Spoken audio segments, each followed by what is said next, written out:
He was left on a porch with nothing but a torn blanket and eyes full of sadness.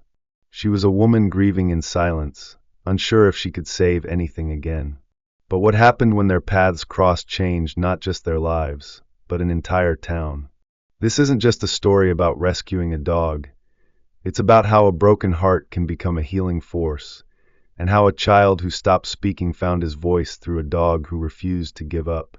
Stay with us, because this transformation will stay in your heart forever. Savannah, Georgia, December 31st. Overcast skies, 42 degrees Fahrenheit, light wind rustling through the magnolia trees.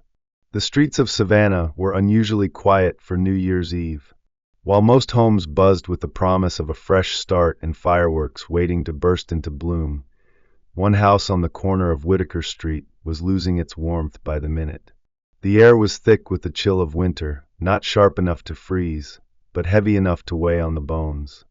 Gray clouds pressed low above the rooftops, and dusk crept in early, as if the sky, too, was hesitant to turn the page. Inside the fading blue house with chipping white shutters, the Hargrove family moved in a flurry of cardboard boxes and rushed voices.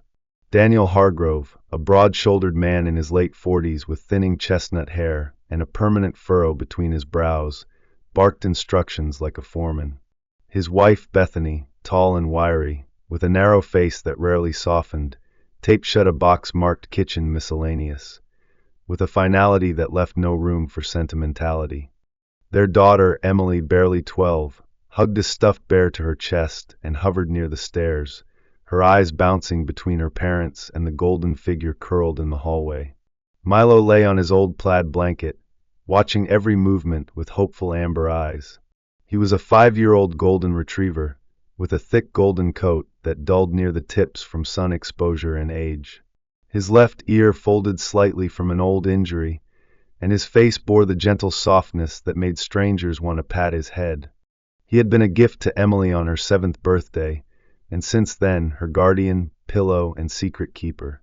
Milo's tail thumped the floor once as Emily knelt beside him. "They're almost done," she whispered, her fingers tangled in his fur. "It'll be okay." But something in the air told Milo it wouldn't. Outside, on the adjacent porch of the white bungalow, a couple watched the Hargroves' house with quiet eyes. James and Carol Whitman were in their late 60s. James was a retired mailman, tall, slightly hunched from years on foot, with a kind face weathered by the Georgia sun. Carol, small and silver-haired, had been a librarian and still wore reading glasses on a chain around her neck even when she wasn't reading. "They've been at it all day," Carol murmured, her voice soft. "Think they're really leaving tonight?" James nodded, rubbing the side of his nose. "U-Haul's full. Been watching him toss furniture like it's garbage. Poor dog's been pacing the whole time." "He's still inside?" "Last I saw. But I didn't see a crate or leash." They fell silent as headlights came on, and the Hargroves began loading the last few items. The engine started, muffled shouts passed between the couple and their daughter, and then suddenly, the front door slammed shut. Milo was no longer inside. The golden retriever stood just outside the threshold on the porch, staring as the family piled into the truck. His blanket lay beside him, damp now from the cold wood. Emily turned around, halfway into the back seat, her eyes locking with his. Her mouth moved, but whatever word she said was swallowed by the roar of the engine. The truck pulled away. Milo didn't chase it. He simply stepped down from the porch, circled twice, and curled up on the blanket. Across the street, Carol clutched James's arm. "He's staying. Maybe they're coming back for him," James said, though even he didn't believe it. "Maybe they forgot something." Hours passed. Lights from fireworks began to bloom over the rooftops in distant neighborhoods. The street remained quiet, save for the occasional car. Milo remained still. The blanket, now damp and dirty, was the only thing tethering him to what was. At some point, Carol brought out a bowl of water and left it near the curb. Milo didn't move. She returned inside, tears pricking her eyes. James sat in the living room, the soft light of a reading lamp casting shadows on his face. "We should call someone," he said. "Animal control?" Carol shook her head. "He's waiting. Look at him. If they come back and we've taken him, James didn't argue. The world had taught them patience, sometimes to a fault. By midnight, as the city erupted in celebration, Milo lifted his head only once, to a firework that cracked louder than the rest. Then he placed his snout back on his paws, eyes fixed on the end of the road. He waited. The morning of January 1st arrived with a sky hung low and pregnant with rain. Savannah was unusually quiet for a city recovering from the noise and glitter of New Year's Eve. Ash from fireworks lingered on porches and sidewalks, blending into the gray tones of the overcast morning. The clouds released a soft drizzle that thickened quickly into a cold, relentless rain, soaking the streets and washing away the remnants of celebration.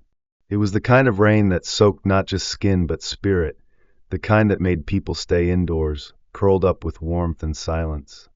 But not everyone had that luxury. Milo remained on the same tattered plaid blanket at the edge of the porch. The wood beneath him was now slick and darkened, the blanket matted with water and dirt. His coat clung to his frame, wet and heavy. His eyes, those soft amber eyes, were fixed on the road, where his family had vanished the night before. Every car that passed made his ears twitch.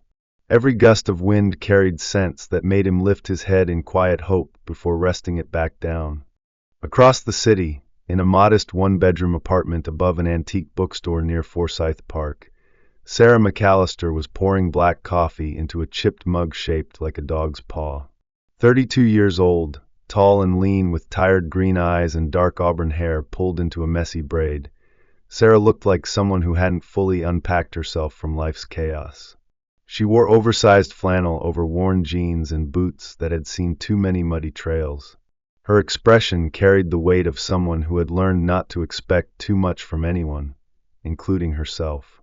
Sarah was a part-time veterinary nurse at the Oglethorpe Animal Clinic and a full-time volunteer with Southern Paws Rescue, a local nonprofit she'd joined after her mother passed away 9 months earlier. Her mother's sudden death from a heart attack had cracked something in Sarah that hadn't fully mended. The grief had curled into her like roots of a stubborn tree, always present, often silent, sometimes suffocating.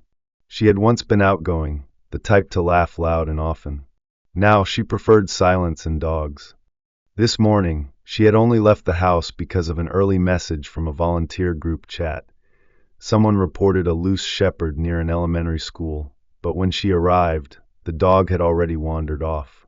Still, she was out, raincoat zipped, boots splashing through puddles, reluctant to go back home to the quiet. As she cut through a residential block near Whitaker Street, she spotted him.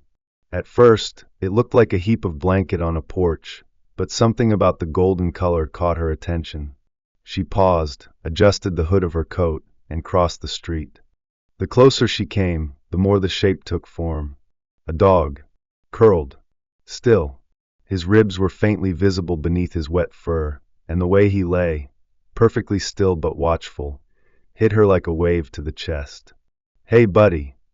Her voice was cautious, gentle, the way she spoke to every creature with reason to fear. Milo lifted his head.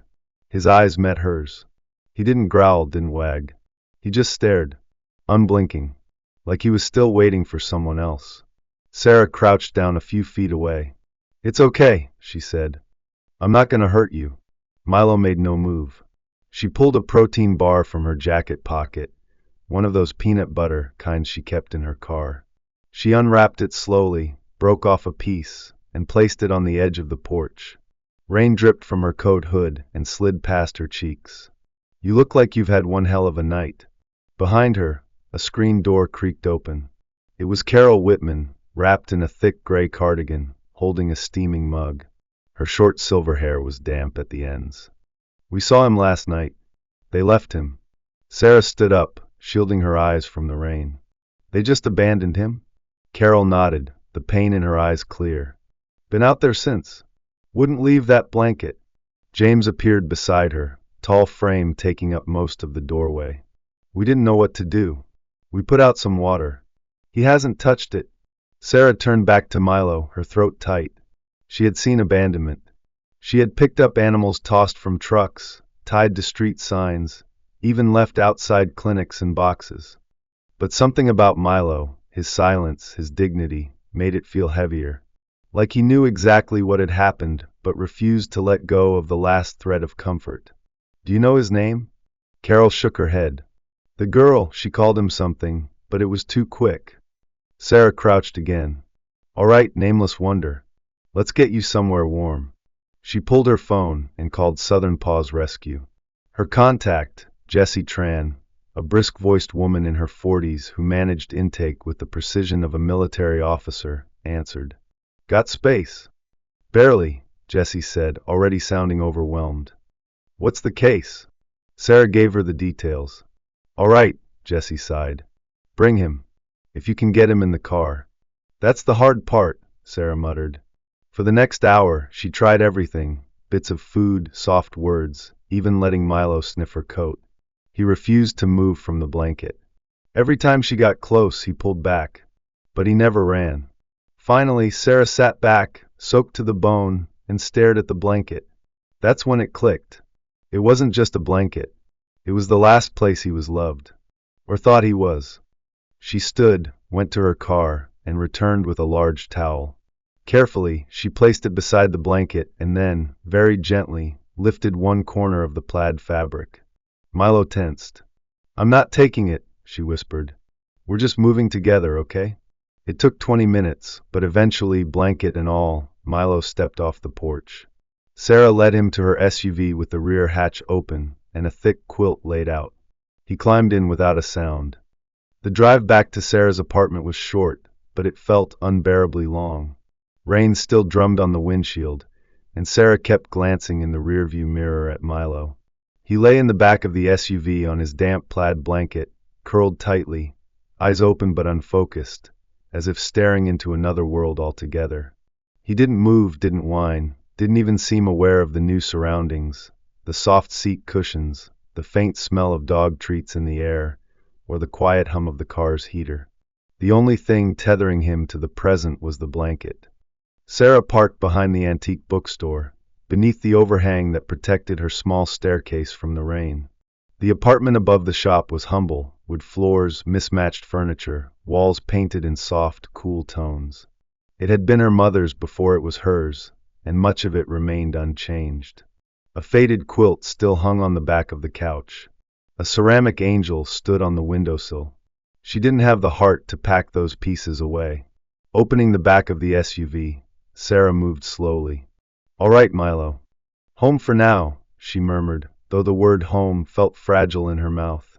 Milo didn't budge. She didn't force him.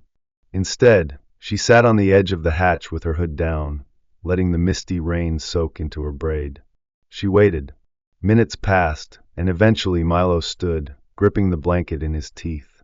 He stepped down onto the gravel, blanket dragging behind like a cape of defeat, and followed her up the stairs into the apartment.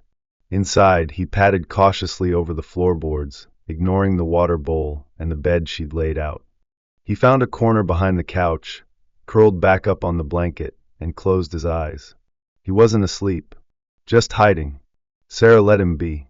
She understood the need for distance, for silence. The next morning, she made eggs and toast for herself and left a bowl of shredded chicken beside Milo. He didn't touch it. She worked from home that day, calling into the clinic and logging notes for the rescue. Her laptop sat open at the kitchen counter, but her eyes kept drifting to the dog-shaped shadow behind her couch. By early afternoon, the rain had stopped, and Savannah was bathed in the soft gray light of a post-storm calm. Sarah decided Milo needed some air. Gently, she knelt beside the blanket, leash in hand. I'm not taking it, she said softly. I'm just going with you. Milo's ears twitched. He opened his eyes and lifted his head. But when Sarah reached for his collar, he flinched violently. He backed into the wall, teeth bared in silent warning, the blanket bunching beneath him as if it were a shield. Sarah froze. Her hand dropped. It's okay, she whispered. I won't touch you. She sat there, heart pounding. Milo lowered his head back to the blanket, but the moment had passed. Whatever fragile thread she'd tried to mend had snapped again. That evening, she sent a message to Jessie at Southern Paws, explaining the setback. Jessie responded quickly. He needs time. Don't rush trust. Just be present. Sarah sighed and leaned against the fridge, rereading the words. She knew they were right. But presence, when met with distance, felt like shouting across a canyon. Meanwhile, in the white bungalow across from where Milo had once waited, a young girl named Lily Whitman sat at the dining table, crayons scattered across a sketchbook. Lily was 8, with freckles splashed across her cheeks and a mop of curly brown hair that always found its way into her eyes. She was a quiet child, observant, gentle, with a vivid imagination shaped by bedtime stories and hours spent drawing what she couldn't say aloud. She had watched everything from her bedroom window: the dog in the rain, the woman in the red raincoat, the blanket, the silence. Now she drew Milo. She didn't know his name, but in her sketch, she called him Mr. Blanket. Her drawing was simple but powerful: a golden dog curled on a plaid square under falling rain. No people, just the dog and the sky and the waiting. Carol passed behind her, glancing at the paper. That's the dog from across the street. Lily nodded. I think he misses someone. Carol's chest tightened. She kissed Lily's head and walked away. Later that night, Lily asked her father if she could post the picture online. Greg Whitman, a local history teacher and part-time blogger, agreed. He scanned it and posted it to his small community page, adding a caption: "A little girl saw a big heartbreak on our street this new year. We may have left 2024 behind, but some hearts haven't caught up yet." The post went quietly viral. People shared it, commented, asked about the dog. Offers to foster came in, despite no one knowing the dog's name or where he'd gone. The phrase Mr. Blanket began to stick. Back at Sarah's apartment, unaware of the brewing storm of attention, Milo remained in hiding. Sarah sat on the floor across the room each night, reading aloud from whatever book she had. She didn't look at him directly, didn't push. She simply let her voice fill the space, soft, steady, human. On the third night, when she reached the end of a chapter, she heard something she hadn't before: the sound of slow chewing. Milo was eating, quietly in the dark, but eating. Sarah didn't move, didn't speak, just smiled, closed the book, and whispered, "Good boy." 3 days after Milo stepped foot into Sarah's apartment, the winter sun returned, soft, fragile, filtered through the lacy clouds above Savannah.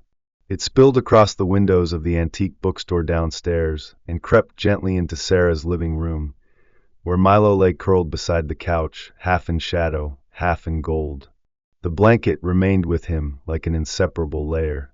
Sarah had learned not to touch it, not to move it, not even to wash it. It was more than fabric, it was history, memory, and shield. That morning, as she prepared for her half-day shift at the clinic, Sarah decided it was time to take a closer look at Milo's body. He had started eating, albeit cautiously and only at night. But he still hadn't let her touch him directly. She'd been patient, giving him space, reading to him, sometimes just sitting in silence nearby. But now that he was more alert and somewhat responsive, she knew she needed to evaluate his condition. It was part nurse instinct, part unspoken responsibility. She crouched near him, her voice calm, almost melodic. "Hey Milo, just want to check something, okay?" Milo looked up. His amber eyes, still clouded by caution, didn't move away. Slowly, Sarah extended her hand, fingers out like a leaf on the wind. She didn't touch him directly, but gently brushed the blanket aside from his neck. That's when she saw it. Her breath caught. Around the base of his neck, partially hidden beneath tufts of matted golden fur, was an angry, raw ring of scar tissue. Some parts were scabbed over, others still red and irritated. It was too uniform to be accidental. Sarah had seen enough to recognize the shape: a collar embedded into the skin, left on too long, too tight. It had cut into him, likely for months, possibly longer. "Oh, Milo," she whispered, and her voice cracked. She sat back on her heels, blinking away tears. She had expected neglect. But not this. That evening, she called the clinic. The vet on duty was Dr. Thomas Grady, a large, round man in his mid-50s with soft jowls and an even softer voice. Dr. Grady had the temperament of a worn-out teddy bear, gentle, wise, and deeply empathetic. He'd been a mentor to Sarah since she was in vet tech school, back when she still believed saving animals could save herself too. When she arrived carrying Milo, still wrapped in his blanket, Dr. Grady met her outside with a carrier gurney and a look of immediate concern. "Is this the boy?" he asked, taking in the dog's slow movements and tight posture. "Yes," Sarah replied, "Milo. He just started eating. I didn't want to stress him sooner, but there's something around his neck." Inside the examination room, the light was sterile and bright. Milo trembled slightly, but didn't resist as Sarah and Dr. Grady carefully unwrapped the blanket and laid him on the table. When Dr. Grady, parting the fur around the injury, he inhaled sharply through his teeth. "Classic embedded collar," he muttered. "Long-term, untreated. He's lucky it didn't get infected into the muscle." "Can we fix it?" Sarah's voice was barely above a whisper. Dr. Grady nodded. "We'll need to sedate him, clean it thoroughly, possibly remove dead tissue. It's not the worst I've seen, but it's deep." Milo was sedated gently. Sarah stayed beside him the entire time, one hand resting near his paw. Her other hand clutched the edge of his blanket like it was hers now too. The procedure took nearly an hour. When it was done, Dr. Grady covered the cleaned wound with a breathable dressing and injected a long-lasting antibiotic. "He'll be groggy. Keep him calm. No stares, no pulling, no licking the wound," Dr. Grady instructed. "Come back in 3 days for a recheck." Sarah nodded, cradling Milo as he slowly roused in the recovery room. His eyes fluttered open briefly. She whispered, "You did good, sweet boy. It's over now." Back at the apartment, she set him up in the corner near the heater with fresh water and soft bedding. The blanket, his blanket, was beside him as always. Milo didn't move for hours. Sarah made tea and sat on the floor near him, arms wrapped around her knees. And that's when the thought crept in. Not doubt, not regret, something quieter, something scarier. Was she enough for this? She'd taken in injured birds, fostered litters of kittens, even rehabbed a badly burned beagle once. But this was different. Milo didn't just need treatment. He needed to believe again. And Sarah wasn't sure she had that kind of light left inside her. She stared at the scar cream Dr. Grady had given her, at the instructions taped to her fridge, at the quiet apartment filled with memories of her mother, the woman who'd taught her to love animals, to trust that small things could carry big hearts. And suddenly, the silence wasn't peaceful. It was hollow. That night, as Milo slept under a soft lamplight, Sarah pulled out an old photo album from the bottom drawer of the bookshelf. She flipped through pictures of her childhood, her first rescue cat, the turtle they found at Tybee Beach, the puppy her mom once nursed through parvovirus. Her mother had been the kind of woman who named every bird that landed on the windowsill and talked to them like friends. Sarah used to laugh at that. Now she missed it. She looked at Milo, his side rising and falling slowly. "I don't know if I'm what you need," she whispered, "but I'm here, and I won't leave." Savannah had begun to stir with the faint promise of spring.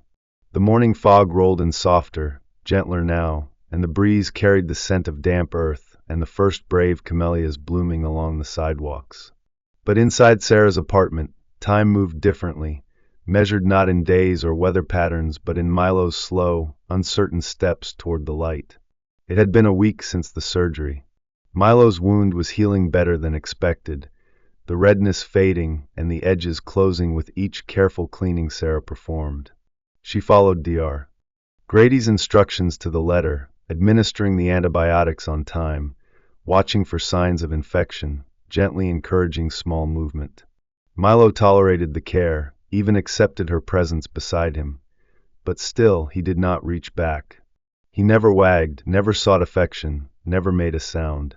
He only existed, coiled in silence, as though his spirit was waiting for proof that this life wasn't just another pause before the next abandonment. Sarah sat cross-legged on the hardwood floor, sipping lukewarm coffee and watching him breathe. Her body, long and thin as a sapling, curled forward like a question mark. Her eyes were lined with exhaustion, though she had slept more than usual. Something about having another soul in the room, even one so silent, had softened the edges of her own isolation. But she couldn't ignore it any longer. Milo, she said quietly. "I think it's time you met someone besides me."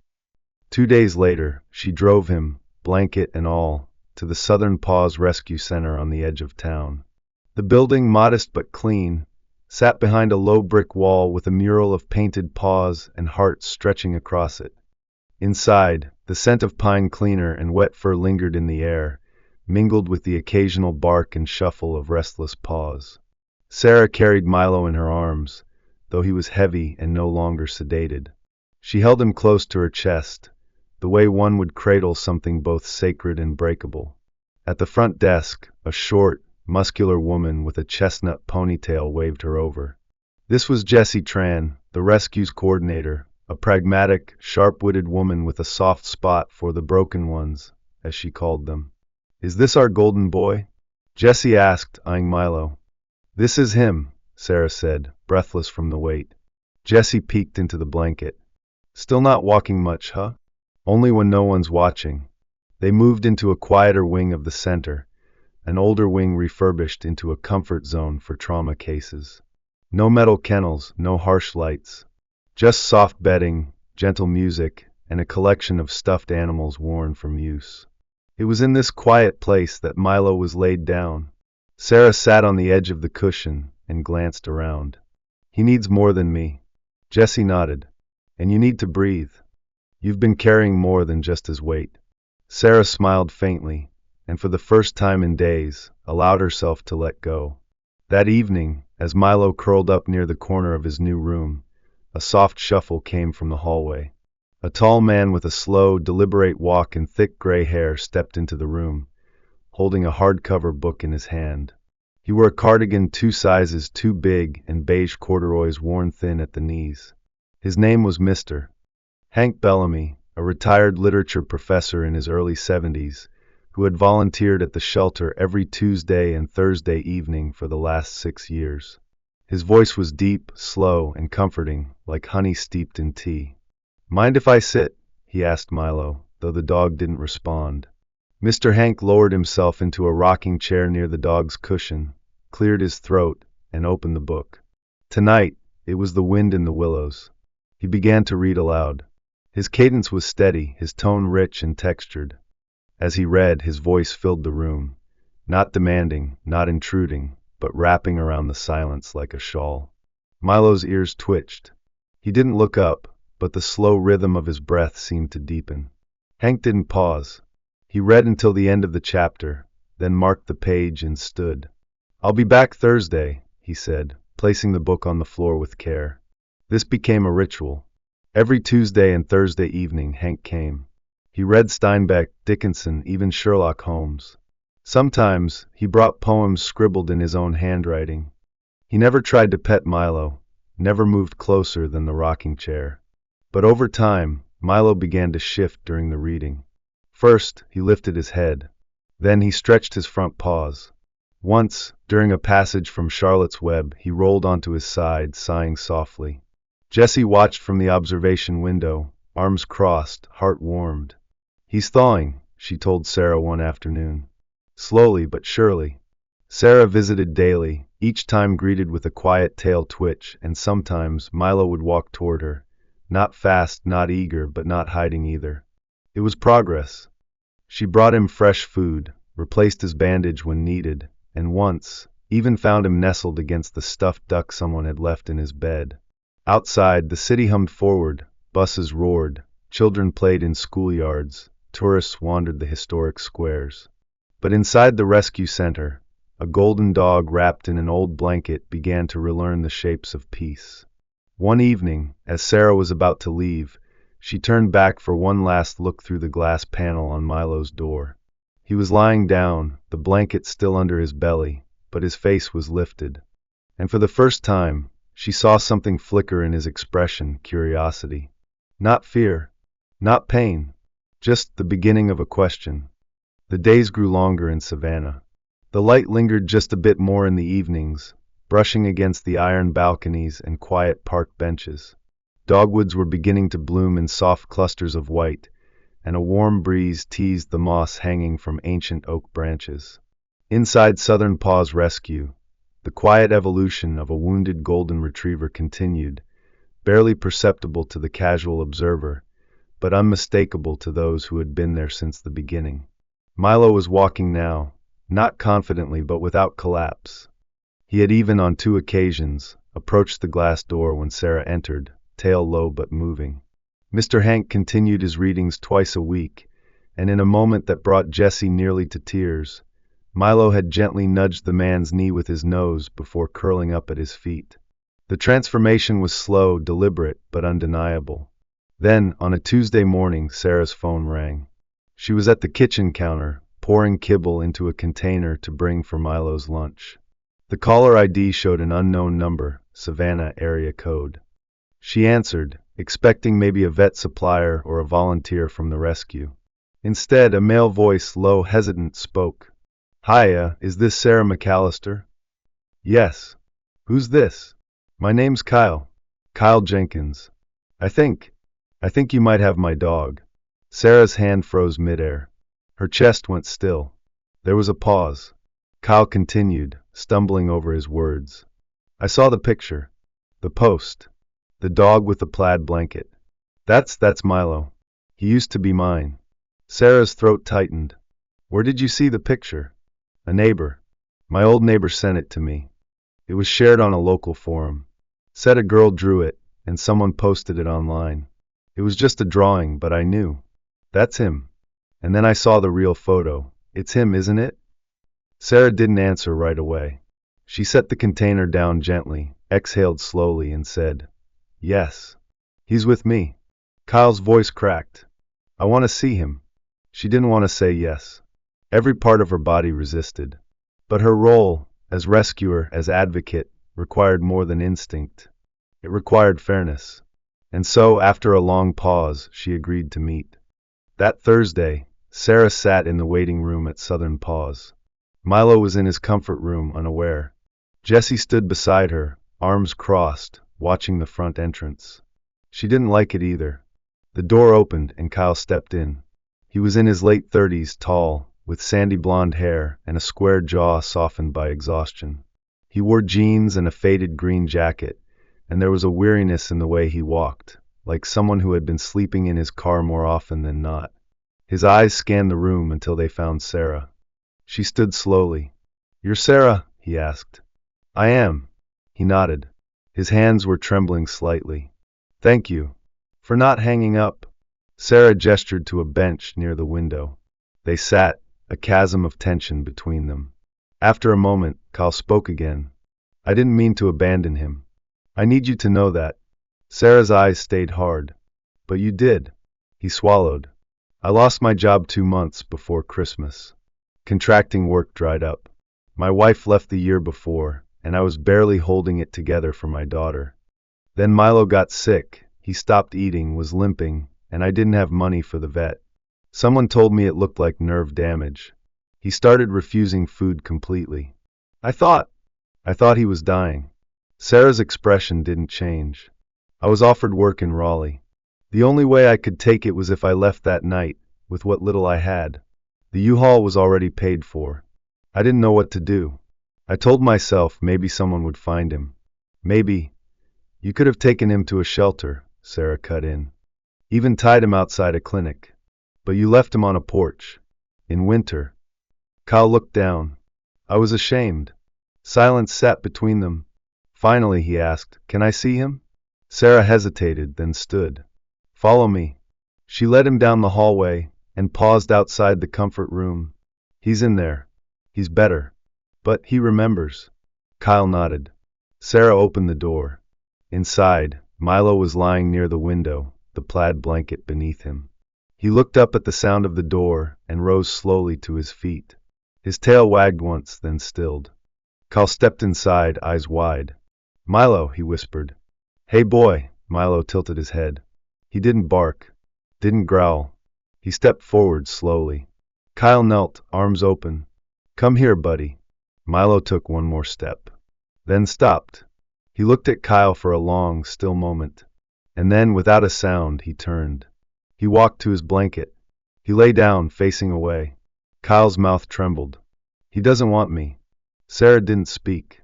She didn't need to. Kyle stood, wiped at his eyes. I understand.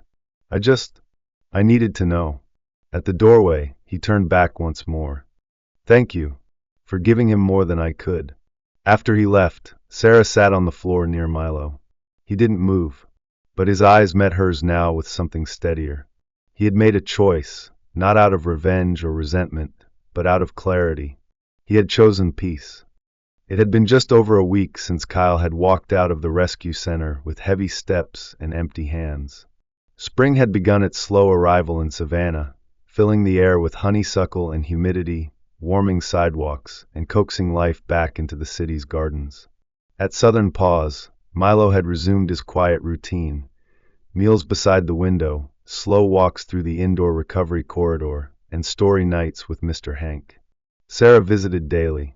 She brought fresh chicken, rearranged his blanket, and sat beside him in silence that was no longer heavy.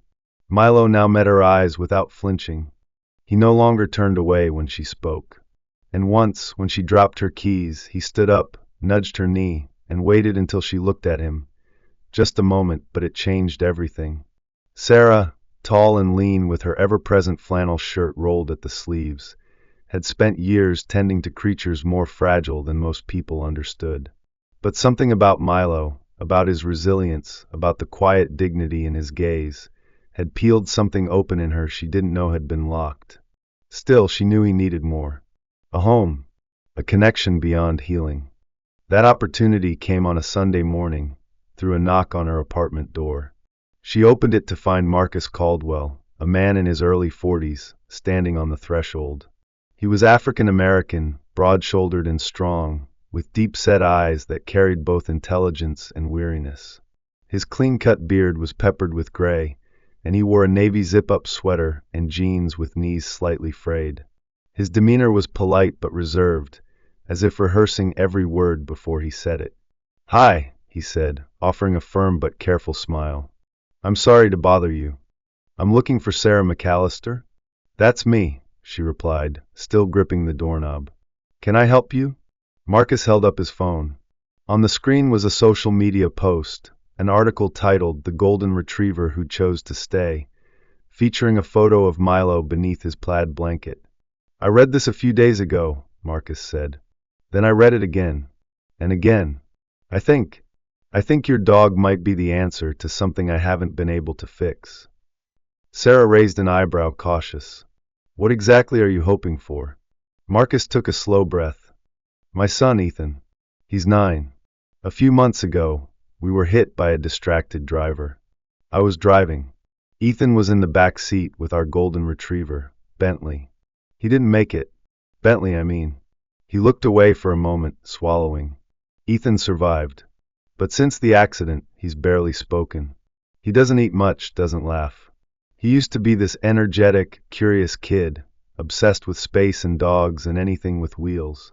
Now, it's like he's behind glass. And every time we try therapy or outings, he just shuts down. Then someone sent me this story. And I saw that photo of Milo." Sarah's guard was up. "And you thought bringing him another dog would fix it?" "No," Marcus said quickly. "I don't think anything can fix it. But maybe something can reach him." Sarah studied the man in front of her. He wasn't selling hope. He was asking for a chance. She considered her options, then nodded once. "Come with me." They drove in silence. Marcus kept his hands steady on the steering wheel of his truck, though his fingers tapped lightly against the leather. Sarah sat beside him, arms folded, heart pacing ahead of her logic. She'd never just handed Milo over to someone, even temporarily. But something in Marcus's voice, like wood trying not to splinter, had made her listen. At Southern Paws, Milo was resting, nose buried into his blanket, as he always did when the world got too loud. Sarah crouched beside him, brushing his ear gently. "Hey buddy, there's someone I want you to meet." Marcus waited outside the glass door, hands in his pockets. Sarah turned to him. "Where's your son?" Marcus looked toward the parking lot. "In the car. He doesn't do well with new places. He wanted to come, but he's scared." Sarah nodded. "Let's meet him." They stepped outside together. The truck was parked under the shade of a flowering magnolia. Through the window, Sarah saw a small boy in the back seat, knees drawn up to his chest, eyes fixed on nothing. Ethan was small for 9, with smooth caramel skin and a mop of curls falling over one eye. He wore a zip-up hoodie and soft sweatpants, his arms wrapped around a stuffed toy shaped like a planet. When Marcus opened the door, Ethan looked at him, but not at Sarah. "Ethan," Marcus said gently, "this is Miss Sarah. She helps animals get better." Ethan said nothing. Sarah crouched, keeping her distance. "Hi, Ethan. I have someone special I think you should meet." No response. But he didn't recoil. They waited. 5 minutes passed before Ethan whispered, "Is he like Bentley?" Sarah smiled. "He's different, but he's also been sad for a long time. And quiet. A lot like you." Another pause. "Can I see him?" Sarah turned to Marcus. He was already unlocking the doors. They walked Milo out slowly. He stayed close to Sarah's side, eyes scanning the parking lot. When he spotted Ethan, he stopped. Sarah gently tugged the leash. "Come on, sweet boy." Ethan stepped out of the truck. His movements were stiff, guarded. He stood a few feet away and looked at Milo wide-eyed. Milo tilted his head. Then, in a moment that neither Sarah nor Marcus could later explain, Milo stepped forward and sat directly in front of Ethan. He didn't bark or wag. He simply leaned in, slowly, and pressed his head against the boy's chest. Ethan froze. Then slowly his hands rose. He touched Milo's ears. His voice, barely audible, said, "He smells like Bentley." Sarah turned away, tears blurring her vision. Marcus stood beside her, motionless. Ethan knelt. Milo stayed perfectly still. The boy began to talk, just a whisper, a string of words not meant for anyone else. Milo blinked, then licked the boy's hand. Sarah didn't speak. She didn't need to. The sun broke gently over Savannah the next morning, casting golden light through the thin curtains of Sarah's apartment like brushstrokes on canvas. The air carried that in-between scent of warm earth and lingering spring chill, and far off, birds chirped like they, too, had been waiting for something new to begin. Sarah stood at her kitchen sink, unmoving, her mug of tea untouched. She replayed the moment from the parking lot over and over in her head, Milo resting his head against Ethan's chest, Ethan's hands lifting, tentative but deliberate, as if recognizing a friend he hadn't known he'd missed. She hadn't expected it to be so immediate, so silent and profound. It wasn't dramatic. It wasn't loud. But it was real. And it shook her. She didn't sleep that night.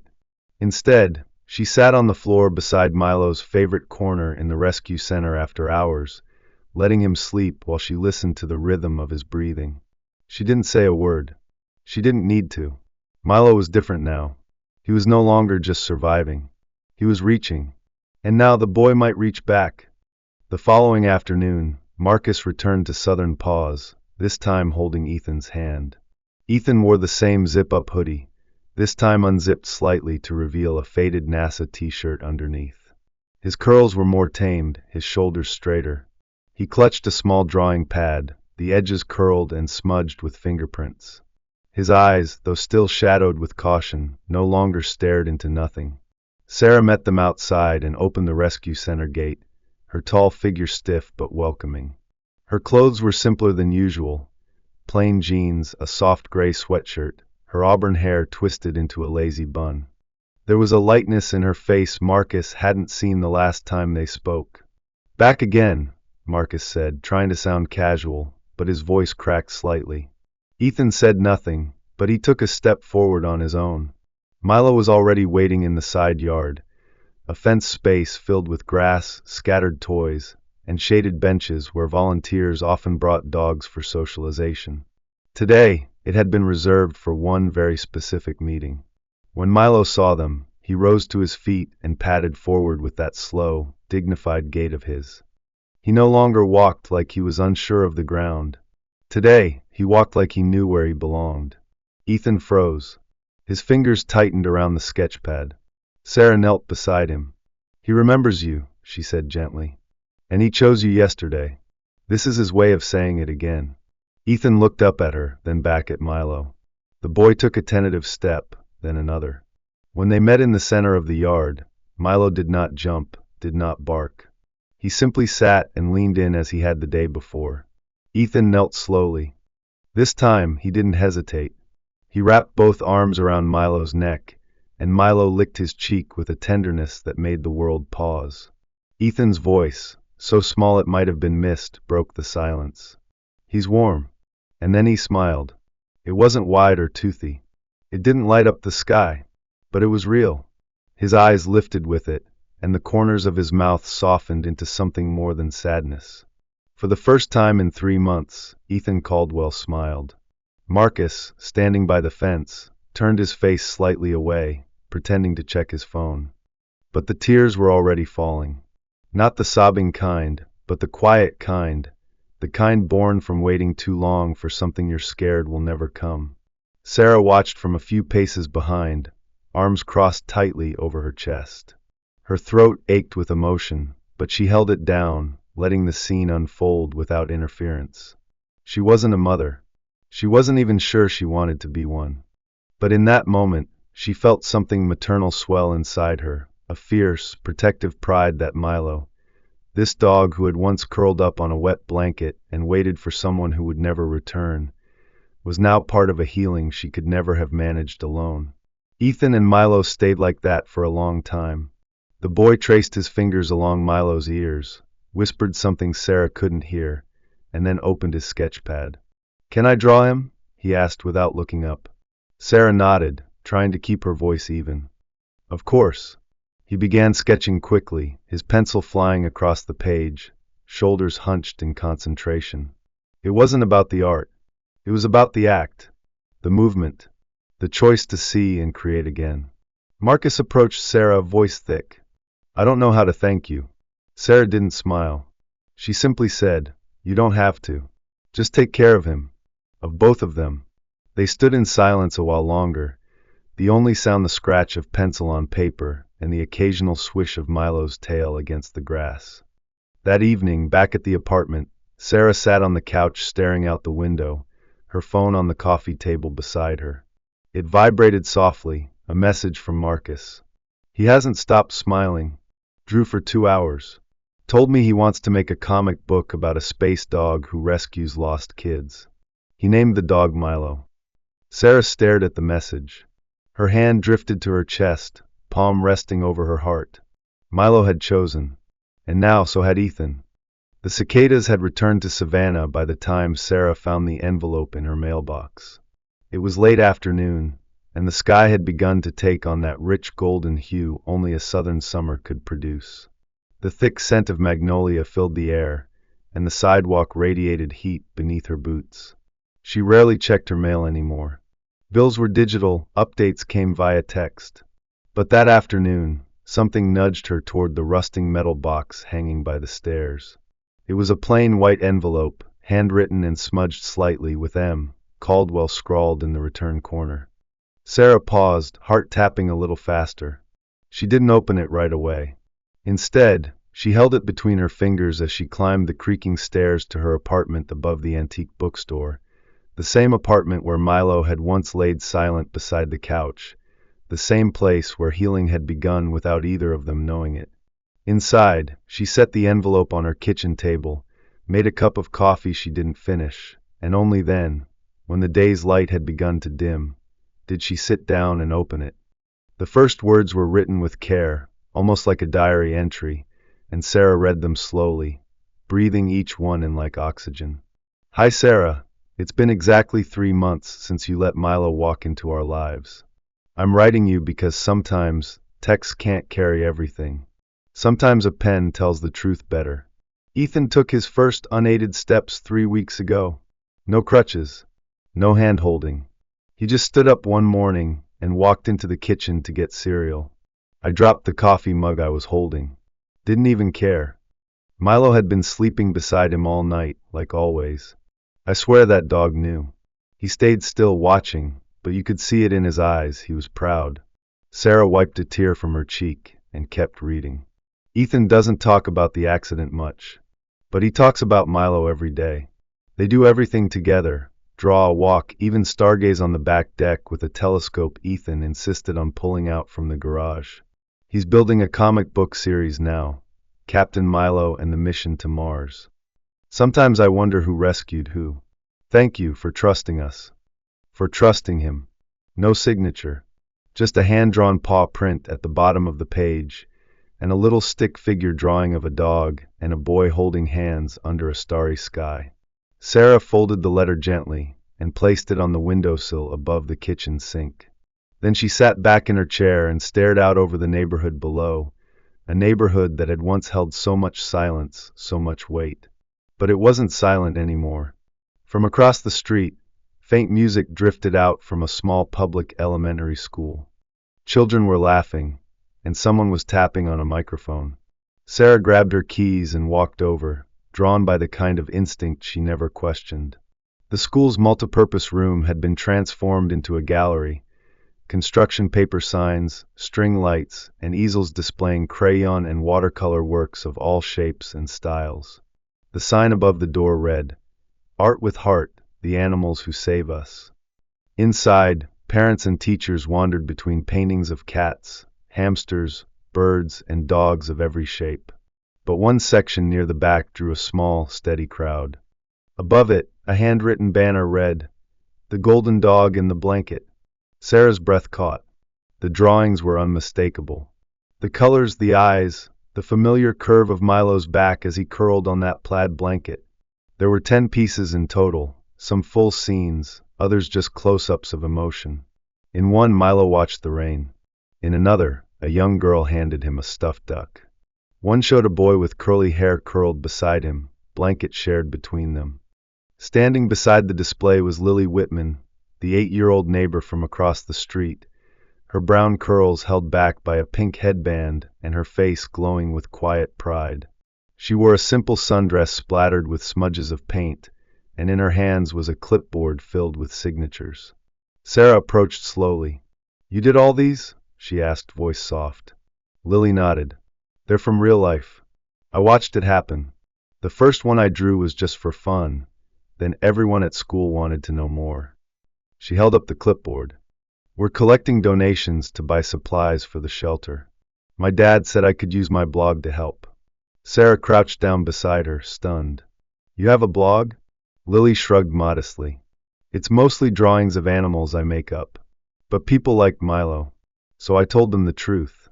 She looked up at Sarah with eyes wise beyond her years. "I think when people are kind to animals, they remember how to be kind to each other." Sarah's throat tightened again, but she smiled. "I think you're right." They stood together in silence for a while, admiring the display. Parents nearby whispered, pointing at the blanket. Sarah heard one mother say, "That's the dog from the article I saw online. It really happened?"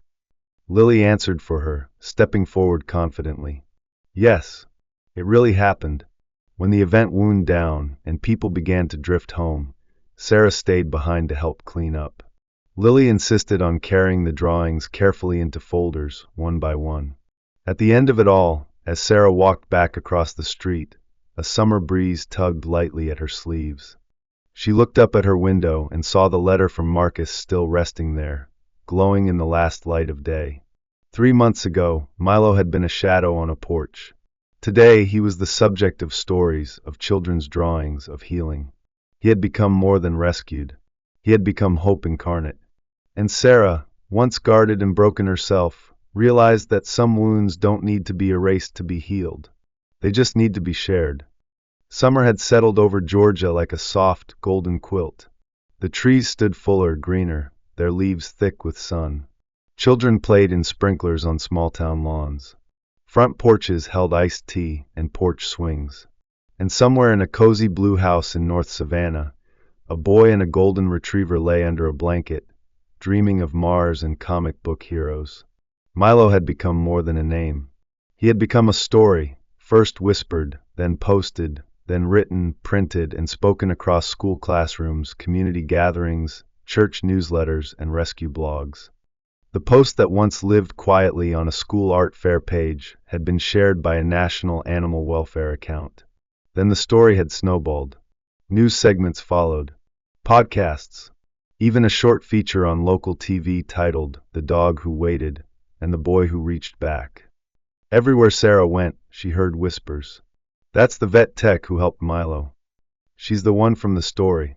At first, she didn't know what to do with the attention. She still wore the same flannel shirts, and kept her hair tied back in a loose braid. She still walked with a slight inward hunch, like someone always halfway between ready and retreat. But little by little, she let the story be told. Because it wasn't hers alone. Milo had become part of so many hearts, Lily's, with her new illustrated series now on display at a regional art fair. Ethan's, who had begun visiting schools with Marcus to talk about therapy dogs and hope. Marcus's, who once thought his quiet, aching household would never ring with laughter again. And Sarah's, who no longer sat by her window in silence. On the second Friday of July, a small envelope arrived, addressed in careful cursive and bearing no return address. Sarah's name was written with reverence, and the paper was the kind only a certain kind of gentleman used. Inside was a letter from Mr. Hank Bellamy, dated 2 weeks earlier. Sarah sat in her kitchen chair, sunlight pouring through the window like liquid gold, and unfolded the note with trembling fingers. Dear Sarah, if you are reading this, I am already where dogs surely go, somewhere with warm sun, a good book, and no clocks. I didn't want to fuss, so I asked my niece to mail this when the time came. You always knew I wasn't much for goodbyes. But I had to write this because I wanted to say something before I was gone. You didn't just rescue a dog, Sarah. You reminded a whole town what gentleness looks like, what second chances feel like. In all my years, I've taught literature to hundreds of students, read thousands of pages. But nothing I read ever reached me the way I saw you reach that dog. That quiet golden soul, you gave him back to the world, and in doing so gave a little piece of it back to the rest of us. You carry something rare. Don't hide it. With all my respect. Hank. Sarah pressed the letter to her chest and closed her eyes. Her breath came soft and deep, like something inside her had been put down at last. Later that day, she visited the Southern Paws Rescue Center. It was quieter now. Summer had meant fewer intakes and more adoptions. A new mural was being painted on the outer wall. The section where Milo once lived had been turned into a dedicated quiet space named the Hank Room. Inside was a shelf of books, a new rocking chair, and a plaque, in memory of Hank Bellamy, who believed words could heal and dogs could listen. Jessie was there, clipboard in hand, as always. Her ponytail was tucked beneath a baseball cap, and her shirt had a paw print embroidered over the heart. He'd be grumpy about it, she said with a smirk, gesturing toward the plaque. He'd pretend to be, Sarah replied, smiling, but he'd read a whole book in that chair just to test it out. Later, Sarah helped a teenager named Tasha walk a newly surrendered beagle. Tasha had just joined the center's summer volunteer program. She was 15, with shy brown eyes and long braids she tied in a bun while working. She didn't say much, but Sarah saw the familiar way she lingered near the nervous dogs, how her fingers twitched when a bark echoed too loud. Tasha glanced at the beagle. Does it ever get easier? Letting them go? Sarah paused. She looked out toward the garden, where wind moved gently through the tall grasses. No, she said honestly. But they come back. In letters. In drawings. In changed lives. Tasha nodded slowly. I want to help them too. You already are, Sarah said, and handed her the leash. That evening, Sarah sat outside her apartment with a glass of water and her phone. The sky had turned the color of peaches and lavender. Fireflies began to blink in the tall grass by the sidewalk. A new message lit up the screen, a photo from Marcus. It showed Ethan asleep on the couch, legs curled around a snoring Milo. Beside them lay a stack of comic book pages, hand-drawn, brightly colored, featuring Captain Milo leaping from rockets, catching meteorites, and rescuing a boy in a space helmet. Beneath the photo, Marcus had written, "He says Milo saved the galaxy today. I say he saved something bigger." Sarah looked at the image for a long time. Then she reached into her drawer and pulled out the very first photo she had of Milo, the one taken on the porch, in the rain, curled on the plaid blanket, eyes waiting for someone who wouldn't return. She placed the photos side by side, and in that moment, the contrast between them said more than any headline or article ever could. One photo was about waiting. The other, about living. Sometimes what looks like the end is just the beginning. Milo was abandoned, forgotten, left with nothing but a blanket and a broken heart. Yet through patience, kindness, and silent faith, he became a miracle not only for a wounded boy but for an entire community. It wasn't loud. It wasn't sudden. But it was real. Just like the quiet ways God often works in our lives, through second chances, through the ones who stay, through the ones who see us when others look away. In everyday life, we don't always recognize miracles when they come. They might arrive as a child's smile after months of silence, or in the steady heartbeat of a dog who refuses to give up. And maybe, just maybe, God sends these moments to remind us that no one is ever truly forgotten, and healing always begins with love. If you believe that every soul deserves a second chance, that God places His light even in the darkest corners, then share this story. Comment your thoughts, subscribe to our channel, and help us spread more love and hope. If this story moved you, type Amen in the comments to bless others who need this reminder today. May God bless you, your loved ones, and every heart still waiting for a new beginning.